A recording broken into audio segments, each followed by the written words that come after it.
오늘은 맹세의 올무에 걸린 이스라엘, 맹세의 올무에 걸린 이스라엘이란 제목으로 말씀을 상고합니다.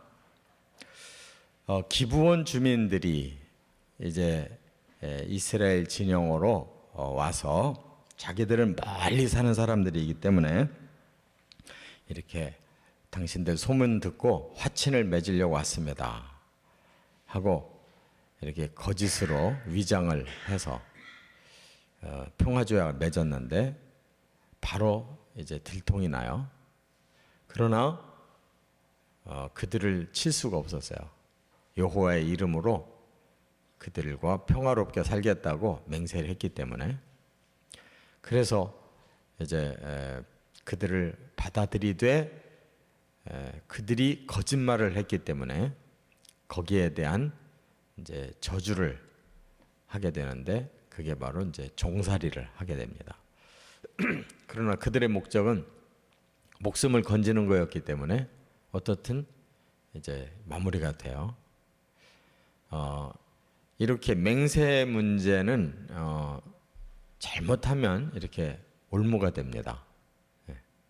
그래도 결과적으로는 다 서로에게 그 차선책들을 찾게 됐다 하는 것이고, 하나님도 이 일을 오랜 후에까지 기억을 하고 계셨던 것을 볼 수가 있어요. 그래서 우리도 이제 사람이기 때문에 어떤 때는 맹세를 합니다. 그러나 그것이 지켜지지 않으면 또 그만큼 자신에게 해도 되는 거예요. 그래서 그 의도가 말하자면 그 맹세를 하게 된 그 중심이 뭐냐가 중요합니다. 남을 해치려고 한 거냐, 아니면 이 기브온 사람들처럼 자기들이 살고 싶어서 한 것이냐. 우리가 일반적으로 상황윤리라는 게 있잖아요. 거짓말을 해도 남을 해치려고 거짓말한 건지 뭔가 좋게 해보려고 거짓말한 건지, 그거에 따라서 하나님은 그 중심을 아시고 선하게 인도하시는 걸 볼 수가 있어요. 그래서 오늘 본문에서 이제 세 가지 이 맹세에 대한 교훈을 갖습니다. 첫째, 16절, 17절에 보면 잘못된 맹세였음을 알았다 하는 것입니다. 분명히 이 맹세는 잘못된 거예요. 거짓말에 근거해가지고 제대로 알아보지도 않고 하나님의 이름으로 약속을 해버렸으니까 이게 잘못된 거죠. 그래서 기도해보지 않았다는 것을 이제 앞에서 하나님이 밝혀주신 거예요. 하나님은 다 아시는 분인데 하나님께 이 중요한 문제를 기도해보고 거기서 응답받고 행동해야 이게 잘못될 수가 없는 건데, 그냥 기브온 사람들의 말을 그대로 받아들였어요. 그들이 아주 그냥 오랫동안 여행을 하고 온 사람처럼 위장을 했기 때문에 싹 속아 넘어갔죠. 이처럼 사람은 미약한 존재. 그래서 우리가 뭐 잘 아는 것처럼 큰 소리 쳐도 또 조금 있으면 금방 그게 사실이 아니었구나 하는 거 알고 또 결국 우리가 잘못을 인정할 수밖에 없잖아요. 이게 사람이에요. 그래서 기도가 필요하다는 거, 하나님께 계속 물을 수밖에 없다는 것을 우리가 깨닫게 됩니다. 그들이 다시 바로 소문이 들어왔어요. 3일 후에. 이 사람들이 멀리 사는 사람들이 아니라 이웃이다 그랬어요. 이웃. 왜 이웃이라는 말을 썼냐면 3일 길만 가면 기브온의 당도가 되는 거예요.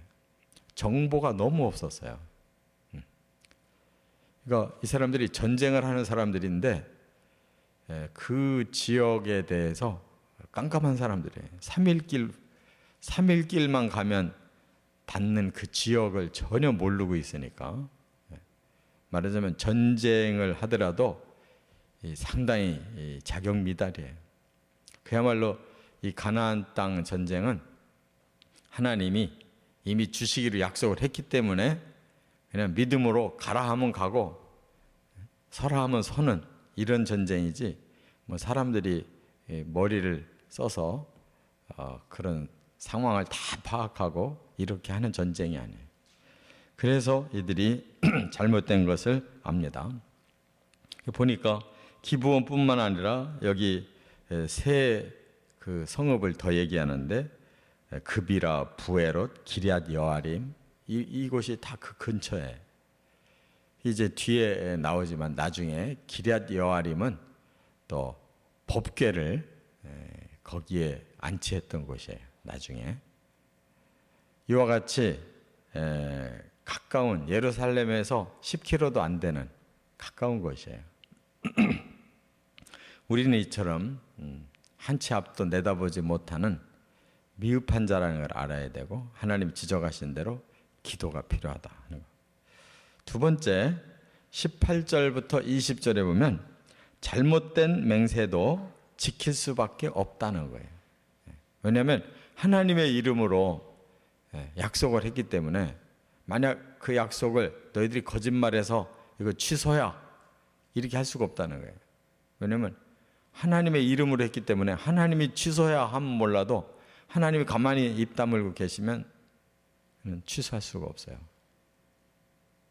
이것이 중요한 거죠.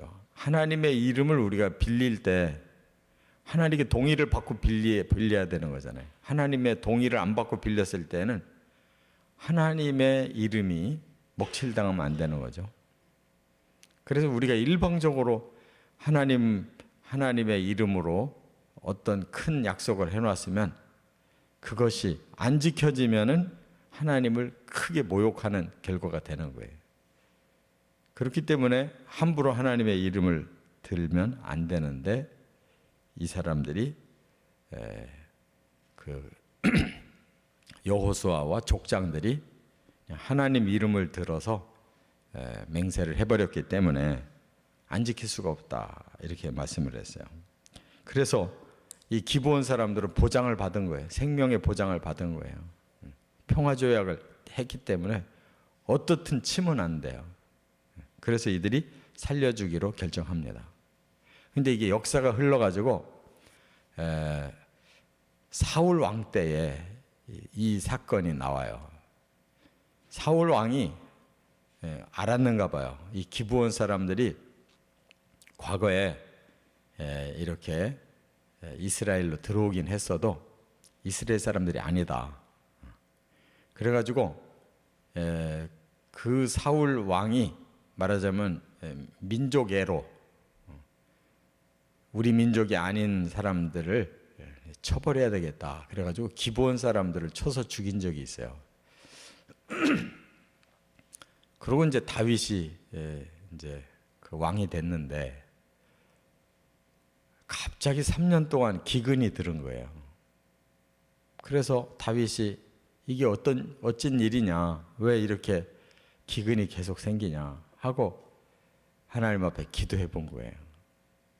그래서 결국은 알아낸 것이 기브온 사람들을 사울이 죽인 것이 하나님 앞에 진노를 산 거예요. 왜냐? 하나님의 이름으로 과거에 선조들이 맹세를 했어요. 그 사람들은 살려준다고 보장을 했어요. 근데 사울 왕이 민족에 우리 민족들끼리 살아야지 아닌 사람은 쳐버린다.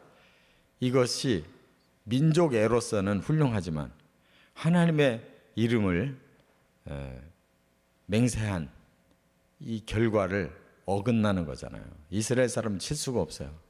기브온 사람을. 하나님 이름을 맹세했기 때문에 선조의 맹세가 후대로 내려가는 거예요. 그래가지고 다윗이 기브온 사람들을 불러가지고 이거 어떻게 하면 좋으냐? 그래서 원수를 갚게 해줘요. 사울의 집안 사람들 중에 일부를 이 기브온 사람들이 죽여요. 원수를 갚아요. 그래서 끝을 내는 걸 볼 수가 있어요. 그러니까 이 맹세라고 하는 문제가 얼마나 하나님의 이름을 도용하는 것이 얼마나 큰 문제인가를 알 수가 있어요. 그래서 맹세를 안 지키면 하나님 진노를 산다는 거. 끝으로 세 번째, 21절부터 27절까지 보면 잘못된 맹세를 하게 한 자들도 저주를 받는다 하는 거예요. 이렇게 거짓말해가지고 결국은 하나님의 이름으로 맹세하게 만든 그 원인 제공자들, 이 기브온 사람들도 저주를 받아요. 그래서 여호수아가 평화롭게는 살되 정말 평화롭게만 살지는 못하게 했어요.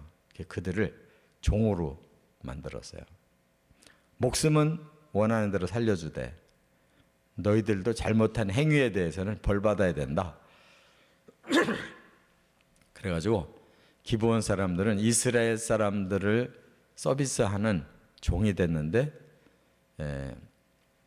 이스라엘 사람들이 성소에 와서 제사를 드리고 할 때 그 종들이 시중을 들어야 되잖아요. 장작도 패고 물도 길어다 주고 하는 그러한 일을 기브온 사람들이 맡아요. 그래서 그랬는지 솔로몬 시대에 기브온에 산당이 있었어요. 산당. 솔로몬이 성전 짓기 전에 그 성소가 기브온에 있었어요. 그래서 솔로몬이 기브온 산당에 올라가서 일천번제를 드린 거예요. 그래서 거기서 하나님이 기뻐하시고 그에게 지혜와 부귀영화를 약속했잖아요. 그러니까 우리가 예수님의 말씀을 들어서 본다면 악한 종도 아주 자기가 나쁜 짓을, 주인의 돈을 자기 마음대로 흥청망청 했다가 발각이 돼서 쫓겨나게 될 때 그가 마지막 지혜를 활용했어요. 내가 여기서 잘리고 나면 어떻게 살아야 되나? 사람들한테 인심이라도 써야 되겠다. 기왕 주인에게 잘릴 바에는 그 부채에 있는 사람들에게 반씩 감해줘가지고 내가 나중에 잘리고 나가면 그 사람들한테 손 벌려서 살아야 되겠다. 예수님이 그 지혜가 훌륭하다 그랬어요. 살 길을 스스로 얻었다. 이게 바로 구원이라는 거예요. 우리가 뭐 떳떳해가지고 내가 잘해서 구원받는 게 아니라 이 악한 종이 마지막에 살 길을 얻으려고 지혜를 쓴 것처럼 우리는 심판이 이미 예정된 자고 지옥 가는 게 예정된 자들인데 얕게 예수 믿으면 구원시켜 준다더라 하는 그 말을 야가 빠진 짓이지만은 하나님의 그 약속을 받아들여서 내가 살 길을 스스로 열어갔다. 예수님이 그걸 지혜롭다고 그러는 거예요. 그러니까 사람은 뭐 선악을 다 따져보면 선에서 구원받을 사람이 하나도 없잖아요. 이 기브온 사람들에게 바로 하나님이 인정해 주시는 부분이 뭐냐? 살고 싶어 했다는 거. 거짓말을 해서라도 살고 싶어 했다는 거. 이들이 구원을 취했다는 거. 그걸 하나님이 이쁘게 보시는 거예요. 그러니까 우리는 이 맹세에 대해서 함부로 하면 안 되고 좀 더 들어가 봐서 그게 선한 의도였느냐 악한 의도였느냐에 따라서 그 다음에 악한 의도였다면 나중에 그들에게 큰 후환이 온다는 거. 그러나 선한 의도였기 때문에 그들이 살 수 있었다. 하나님 성전에서 서비스하는 종들로라도 살 수 있었다 하는 걸 깨닫습니다. 우리는 항상 하나님 중심으로 살고 또 하나님 앞에 하나님의 이름을 함부로 도용하는 일이 없는 근신하는 신앙생활 하시기를 주의 이름으로 축원합니다.